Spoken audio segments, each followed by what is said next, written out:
গ্রামের এক বৃদ্ধা রেণু দিদা। ছেলে শহরে থাকে, বছরের পর বছর দেখা নেই। ফোনও করে না, চিঠিও পাঠাই না।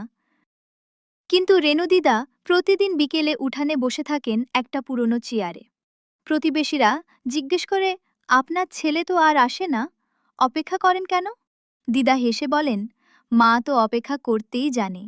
আশা ছেড়ে দিলে মা কিভাবে বাঁচবে? এইভাবে বহু বছর কেটে যায়, কিন্তু কেউ আর আসে না। তিনি খুব অসুস্থ হয়ে পড়েন।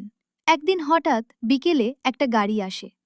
ছেলেটা নামে, মুখে মা মা বলছে, কেউ তো আর সাড়া দিচ্ছে না, কারণ সে আসতে অনেক দেরি করে ফেলেছিল। মা এখন বেঁচে নেই।